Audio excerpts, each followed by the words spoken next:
Good morning once again. People ask me question about their health because I'm a doctor. I'm a medical doctor and I'm a gastroenterologist, which means a tummy doctor. I also called a shit doctor. And also hepatologist means a liver doctor. But I've got a very strong passion about food and nutrition and how that affects our body.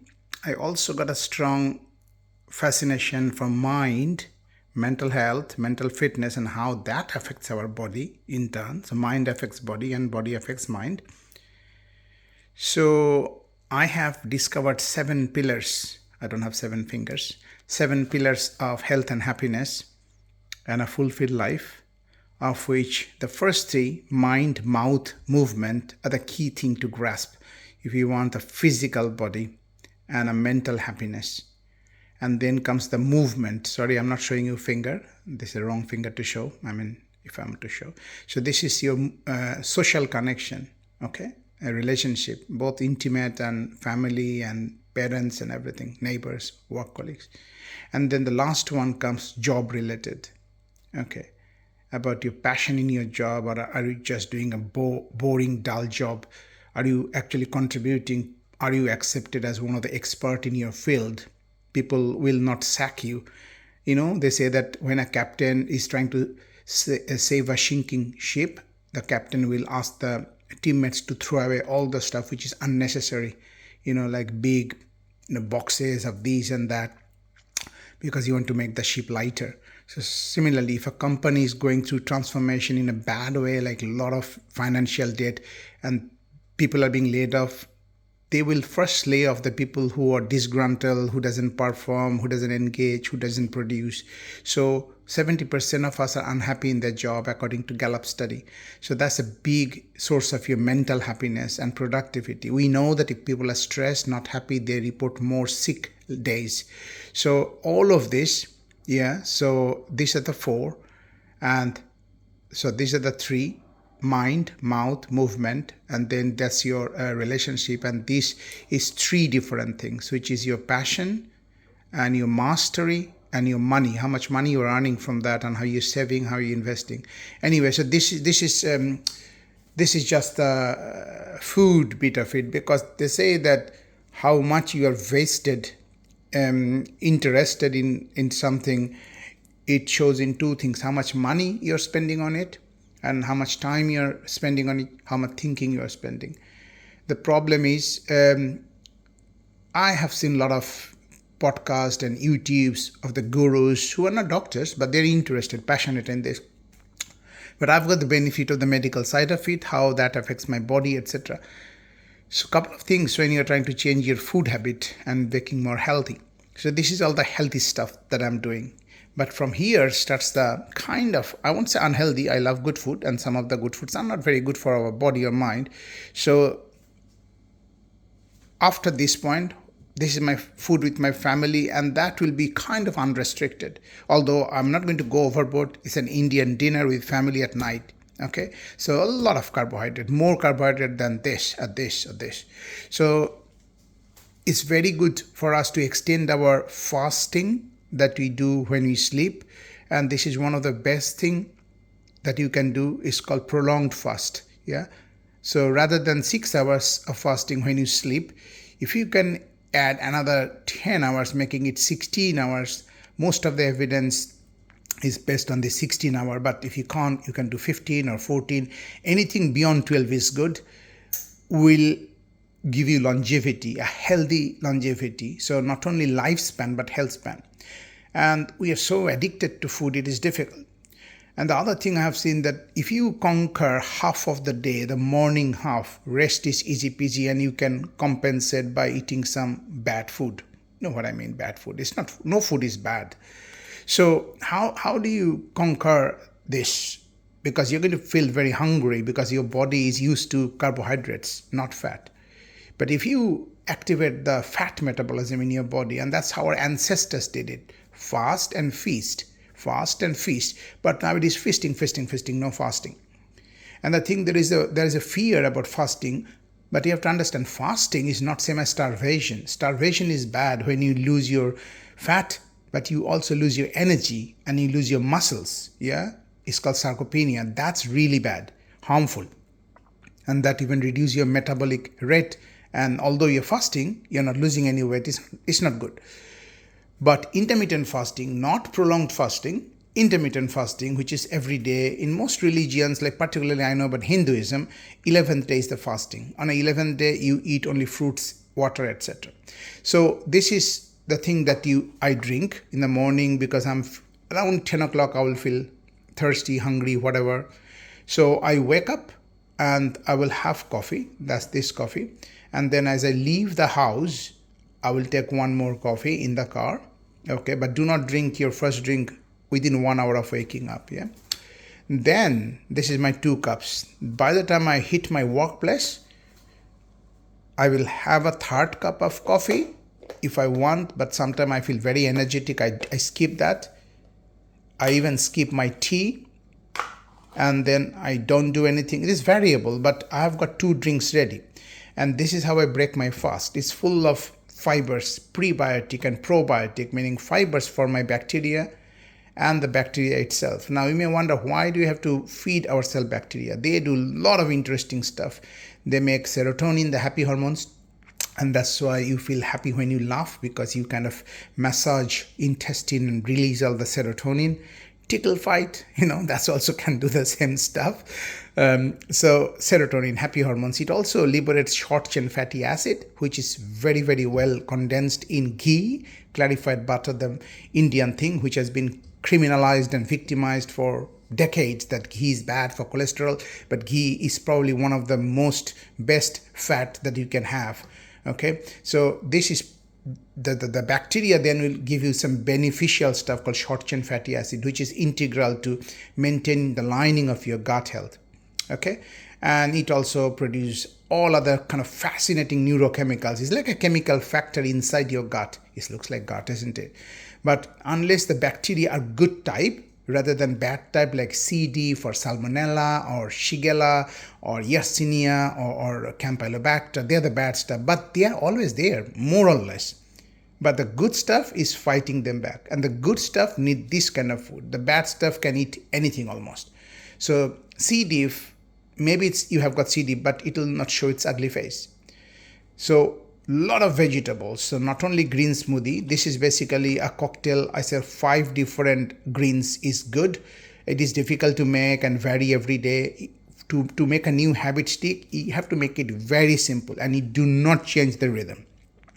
So this is spirulina powder, and this is hemp powder, and it's got yogurt, honey, ginger, lime, rock salt. So it's really good tasting, because if it's really yucky, and it was yucky before I started experimenting, I'm a very good cook, so I know how to make a food taste nice. So this is really nice. So this is your breakfast around 12ish, sometime 12:30, and this is my lunch. Sometime I can't finish my lunch and I just eat a little bit maybe later. This is so yummy, so good. This is mushroom, apple, cucumber, onion, coriander leaves.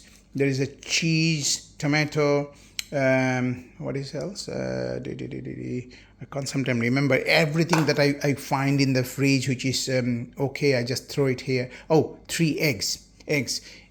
I don't know what happened recently. My wife was telling it's very difficult to find egg in the shops. So this is all that. And I will always carry this camping style, my mobile life. So I always think about whatever I'm doing now, can I transfer everything to a situation when I'm not home? So I carry all this. I'm a bit strange, I know. I mean, I'm not expecting you guys to follow everything that I'm doing, but at least follow some of the thing. If you have to take this, I don't have to take. You're all drinking, but don't put sugar, don't put sweeteners, artificial, don't put any milk. It needs time to get used to it. But you can put milk and sugar and everything a bit later, but don't do it in the morning, because if you put calorie in, you're going to break your fast, which we don't want. And with my lunch, I will have some vitamins. Now, there's a lot of people have got a habit of having the vitamins in the morning. Don't do that, because these are fat soluble mostly. So you need some of the fat to digest this. And these are the 3 creatine chews, good for brain and muscle. And these are omega-3 fatty acid, vitamin D, vitamin K2, which we need to use the vitamin D, otherwise you will get coronary calcification, arterial calcification, because vitamin D will bring calcium and it will divert calcium to everywhere in the body. We don't want calcium everywhere. We want calcium in the bones and cartilages. And the last thing is magnesium and zinc, which is kind of globally deficient, very difficult to measure. So you just follow the hypothesis and basic principles and supplement. Okay, then this is my, around 5, 6, I again will feel hungry, angry, etc. So this is my carb starts here. So this is muri. It's puffed rice. It's crunchy, and it's chewy. So when you chew something with your jaws repeatedly, you produce digestive juice, and there are good nuts in it. Lots of different nuts you cannot see, but this is a salty bit. I see that when it is kind of 5, 6, I feel a bit I crave salt and a little bit of something to crunch, chew, and this is what sometimes people start taking a fag, a cigarette, because they want to do something. So you keep some stuff ready so that you don't do bad stuff, and that's it really. And then I said maybe 1/4 of this I will still leave, and because I do extended day, I sometimes finish at 9 doing my evening clinic in another hospital. If I feel hungry, I'll eat this. Otherwise, I'll use this as a side salad when I have my dinner with my family. That's normally rice and dal and sabzi, meaning vegetables and some chicken or whatever. Okay, and this is what I carry. That's my carry coffee cup, and this is my espresso. I don't use French press. I use this AeroPress. Because if you want to have the full benefit of coffee, do not go for instant coffee. Instant coffee is artificial. This is proper coffee. In an airtight container, this is ground coffee, freshly ground, meaning once it is sealed, you have to consume it, I think, with 6 weeks preferably, 4 months if you stretch it. But you put it in the filter, and then you pour it, then you put hot water, and then you press it with this. Can you see it? So you put a filter paper, and I carry my filter paper here. So this is my normal standard Tetley tea, and this is my ashwagandha tea, and this is another herbal. So these are the filter. So basically you put filter in, you put your coffee in, and you put hot water, and then you keep it there let it brew for maybe 1 minute, 1.5 minutes, and then you press it down, and it will force the hot water through the coffee. Yeah, and this is ground fresh coffee. You have to smell it to believe it. And this is single source coffee. Yeah, sometimes. So this is something my son gives me on Father's Day and stuff. So this is coffee of the world. These are all single source from, and when I drink this coffee that week, once I open one, and for a few days, I will be living in that country. I will be Googling about this, Wikipedia, YouTube video about Kenya, about Ethiopia, about Colombia, Guatemala. So, it just refreshes my mind. I'm not stick to one routine. I'll keep changing this, but not for a while. For 2 weeks, 3 weeks, I will stick to this routine. Otherwise, the habit will not be embedded. If you keep changing your green smoothie composition, if you keep changing your coffee, if you keep changing, the mind get confused. Mind wants least activation energy. Mind wants least friction. And once you get into a habit, then you can change it, habits, supplement, change this and that. So that's it. I'm just trying to inspire everybody to pay more attention to your food habit. I enjoy all sorts of food, sometimes even not so good for health food, but that's a minority. If you're on a holiday, maybe that will be majority, but then you come back and, that's fine. You can have some occasional lapses and don't criticize yourself. Forgive yourself as if you are your best friend. You don't criticize your best friend. You don't become judgmental. You just try to support them. So think you have got two self. One is a wise, good friend, and one is a bit childish, also good friend. And just help each other. This is two of you. And same with in your workplace, in your family. I call this compassionate convincing. You cannot convince another person. You cannot persuade because everybody sticks to their own logic.